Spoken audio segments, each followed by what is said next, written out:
Shalom, shalom, chers frères et sœurs en Christ, et bienvenue à la Rhapsodie du lundi 28 juin 2021. Rhapsodie écrite par le pasteur Chrisoya Kilomé, et la lecture vous est offerte par les vérités de l'Évangile. Le thème d'aujourd'hui est « C'est dans votre bouche ». Et le verset de Colossiens 1, verset 12 à 13, qui se lit comme suit.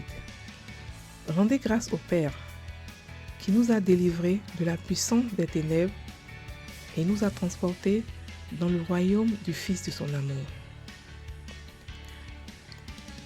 Le pasteur Christ dit, dans Exode 17, la Bible nous montre qu'Amalek fut l'un des ennemis d'Israël dans les premières heures de leur histoire.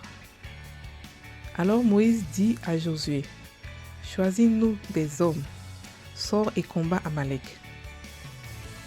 Demain, je me tiendrai sur le sommet de la colline, la verge de Dieu dans ma main. » Exode 17, verset 9. Exode 17, verset 10 dit, Josué fit ce que lui avait dit Moïse pour combattre Amalek. Et Moïse, Aaron et Hur montèrent au sommet de la colline. Pendant que la bataille faisait rage, Aaron et Hur ont observé que chaque fois que Moïse élevait ses mains, Israël était le plus fort. Et lorsqu'il baissait ses mains, Amalek était le plus fort. La Bible dit, dans Exode 17, verset 12, « Il prit une pierre qu'ils placèrent sous lui et ils s'assirent là-dessus. » Aaron et Hur soutenaient ses mains, l'un d'un côté, l'autre de l'autre, et ses mains restèrent fermes jusqu'au coucher du soleil. Du coup, Josué, à la tête de l'armée d'Israël, vainquit Amalek. Exode 17, verset 13 dit, « Et Josué vainquit Amalek et son peuple au tranchant de l'épée. » Mais la guerre fut remportée sur la colline grâce à l'élévation des mains de Moïse. Ainsi, ils ont influencé une réalité terrestre à partir du règne de l'Esprit. Lors d'une précédente occasion, lorsque les Israélites, étant poursuivis par les Égyptiens, se retrouvèrent devant la mer Rouge, Dieu avait dit à Moïse, « Étends ta main sur la mer et fends-la. » Exode 14, verset 16. Mais au jour de Josué, la révélation progressa. Il s'agissait d'où la plante de leurs pieds foulera. Josué 1, verset 3 dit, « Tout lieu que foulera la plante de votre pied, je vous le donne, comme je l'ai dit à Moïse. » Pas étonnant, lorsqu'il était temps pour eux de traverser le Jourdain, Josué n'avait pas besoin d'étendre ses mains sur le Jourdain. La Bible dit aussitôt que, Josué 3, versets 15 à 16, « Leurs pieds furent mouillés au bord de l'eau, le Jourdain regorge par-dessus toutes ses rives, tout le temps de la moisson, les eaux s'arrêtèrent et furent complètement coupées. Le peuple passa vis-à-vis de Jéricho. Les sacrificateurs qui portaient l'arche de l'alliance de l'Éternel s'arrêtèrent de pied ferme sur le sec au milieu du Jourdain, pendant que tout Israël passait à sec jusqu'à ce que toute la nation eût achevé de passer le Jourdain. Béni soit Dieu. De nos jours, c'est encore mieux. Nous avons juste besoin de parler où que nous soyons et la puissance de Dieu sera activée pour produire des résultats surnaturels partout dans le monde. La puissance est dans votre bouche. La parole est dans votre bouche. L'autorité est dans votre bouche par le bienheureux nom de Jésus-Christ. Nous n'avons pas besoin de nous tenir sur le sommet de la colline comme Moïse. Nous sommes déjà sur la montagne de Dieu. Nous y sommes nés, car la Bible dit que nous sommes approchés de la montagne du Sion. Hébreux 12, verset 22. Dieu soit loué à jamais. Alléluia, alléluia, alléluia. C'est un rhapsodie aujourd'hui résonnant qui nous explique que, en tant que chrétiens, la puissance est dans notre bouche. Il explique que Dieu s'est fait connaître aux Israéliens de manière progressive. La relation qu'il avait avec les Israéliens a été progressive. Au début, il a fallu d'abord un bois pour que Moïse ouvre la mer. Et après encore, il a fallu aussi qu'il lève les mains pendant la prière, pendant la bataille, pour que la bataille soit levée. C'était lever la main en un signe d'adoration. Mais il dit qu'aujourd'hui, et puis après ça, il y avait aussi, quand les Israéliens devaient traverser les eaux vis-à-vis de Jéricho.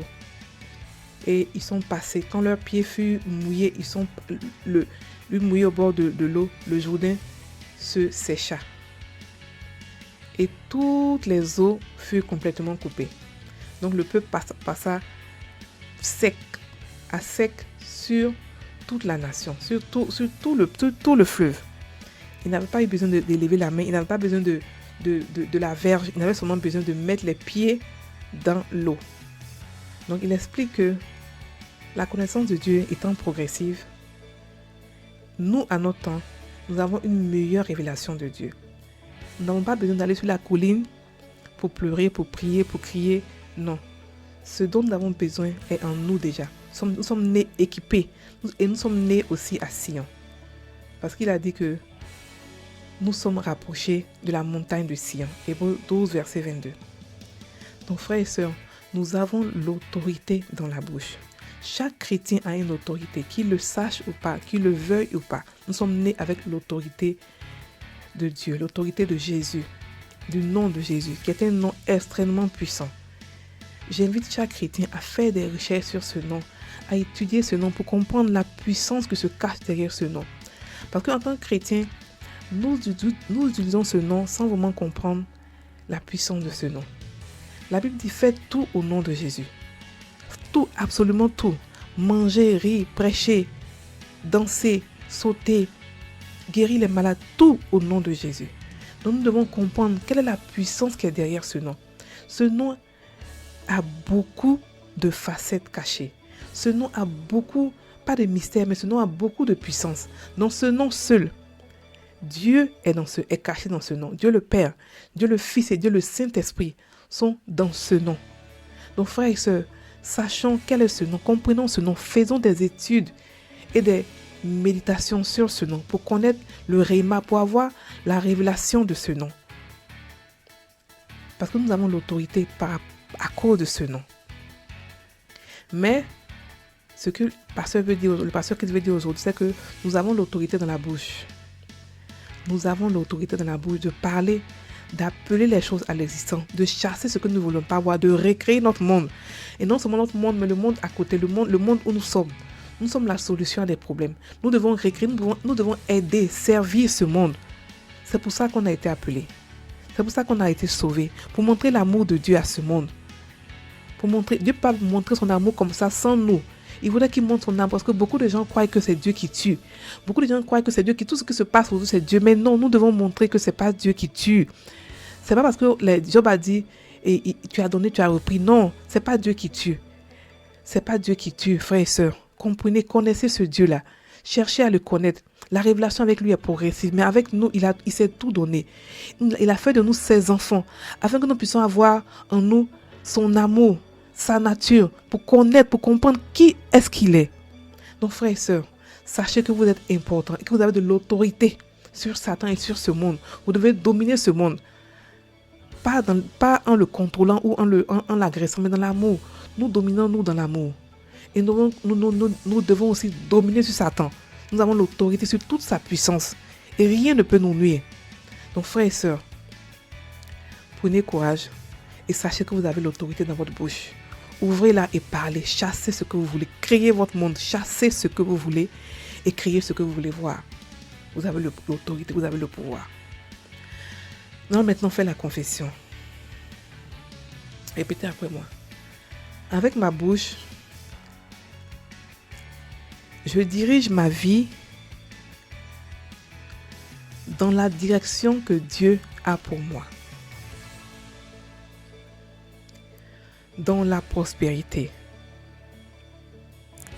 la santé et l'abondance. Je refuse l'échec, la pauvreté, la maladie et tout ce qui provient des ténèbres. La parole de Dieu est lumière. Et parce que je la déclare, les ténèbres sont complètement annihilées.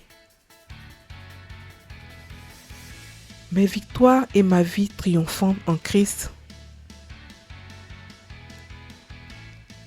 sont assurées. Gloire à Dieu. Frères et sœurs en Christ, passez une très bonne journée. Soyez bénis.